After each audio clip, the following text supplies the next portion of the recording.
Hi friends, welcome to ವಿ3 blogs and recipes. Friends, ಇವತ್ತು ನಾನು ಪಲಾವ್ ಮಾಡ್ತಾಯಿದ್ದೀನಿ.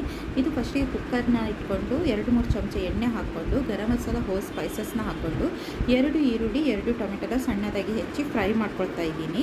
ನಂತರ ತರಕಾರಿನೆಲ್ಲ ಸಣ್ಣದಾಗಿ ಹೆಚ್ಕೊಂಡಿದ್ದೀನಿ. 2 ಕ್ಯಾರೆಟು, 4 ಆಲೂಗಡ್ಡೆ ಹಾಗೆ ಸ್ವಲ್ಪ ಬೀನ್ಸ್ನ ತಗೊಂಡು ಸಣ್ಣದಾಗಿ ಹೆಚ್ಚಿ ಇದಕ್ಕೆ ಹಾಕ್ಕೊಳ್ತಾ ಇದ್ದೀನಿ.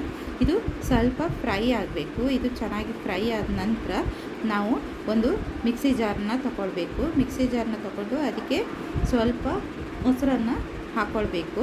ಮೊಸರು ಹಾಕ್ಕೊಂಡು ಒಂದು ಅರ್ಧ ಹಿಡಿಯಷ್ಟು ಪುದೀನ ಹಾಕ್ಕೊಳ್ಬೇಕು. ಹಾಗೆ ಅರ್ಧ ಹಿಡಿಯಷ್ಟು ಕೊತ್ತಂಬರಿ ಸೊಪ್ಪನ್ನು ಹಾಕ್ಕೊಳ್ಬೇಕು.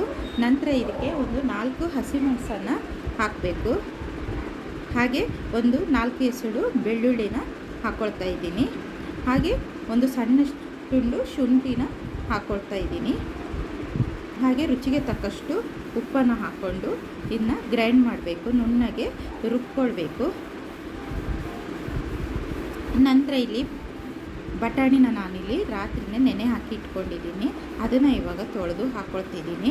ಇವಾಗ ನಾವು ಮಿಕ್ಸಿ ಮಾಡ್ಕೊಂಡು ರುಬ್ಕೊಂಡಿದ್ದೀವಲ್ಲ ಮಸಾಲಾನ, ಇದನ್ನು ಹಾಕ್ಕೊಂಡು ಚೆನ್ನಾಗಿ ಮಿಕ್ಸ್ ಮಾಡಬೇಕು. ಮಸಾಲ ಎಲ್ಲ ಚೆನ್ನಾಗಿ ಹಿಡಿಬೇಕು. ಫ್ರೆಂಡ್ಸ್, ನೀವು ಇದೇ ಟೈಮಲ್ಲಿ ಪಲಾವ್ ಪೌಡರ್ ಹಾಕ್ಕೊಳ್ಬೇಕು. ನನಗೆ ಹೇಳೋದು ನೆನಪೋಯ್ತು, ತೋರಿಸೋದು ವೀಡಿಯೋ ತೆಗೆದು ನೆನಪೋಯ್ತು, ಹಾಗಾಗಿ ಸ್ಕಿಪ್ ಆಗಿದೆ ಅದು. ನಂತರ ನಾನು 3 ಲೋಟ ಆಗೋಷ್ಟು ಸೋನಾ ಮೊಸರು ಅಕ್ಕಿನ ತಗೊಂಡಿದ್ದೀನಿ. ಇದನ್ನು ಚೆನ್ನಾಗಿ ಮಿಕ್ಸ್ ಮಾಡಬೇಕು. ಇದು ಮಸಾಲ ಎಲ್ಲ ಹಿಡ್ಕೊಳ್ಬೇಕು. ಹಾಗಾಗಿ ಚೆನ್ನಾಗಿ ಒಂದು ಸ್ವಲ್ಪ ಹೊತ್ತು ನೀವು ಮಿಕ್ಸ್ ಮಾಡಿ. ನಂತರ ಇದಕ್ಕೆ ನಾನಿಲ್ಲಿ 3 ಲೋಟಕ್ಕೆ 6 ಲೋಟ ಆಗೋಷ್ಟು ನೀರನ್ನು ಹಾಕ್ಕೊಳ್ತಾ ಇದ್ದೀನಿ. ಕರೆಕ್ಟ್ ಮೆಜರ್ಮೆಂಟ್ ಇದು. 3 ಲೋಟಕ್ಕೆ 6 ಲೋಟ ಆಗೋಷ್ಟು ನೀರನ್ನು ಹಾಕ್ಕೊಳ್ಬೇಕು. 2 ವಿಸಿಲ್ ತೆಗಿಬೇಕು. ಫ್ರೆಂಡ್ಸ್, ಸೂಪರ್ ಆದಂತಹ ಪಲಾವ್ ರೆಡಿ ಆಗುತ್ತೆ. ತುಂಬ ಟೇಸ್ಟ್ ಆಗುತ್ತೆ. ಮಕ್ಕಳ ಲಂಚ್ ಬಾಕ್ಸಿಗೆಲ್ಲ ತುಂಬ ಒಳ್ಳೆಯದಾಗುತ್ತೆ. ಹೀಗೆ ನಾನು ಹಾಕೋ ವೀಡಿಯೋಸ್ನ ನೋಡ್ತಾ ಇರಿ. ಲೈಕ್ ಮಾಡಿ, ಶೇರ್ ಮಾಡಿ, ಸಬ್ಸ್ಕ್ರೈಬ್ ಮಾಡಿ.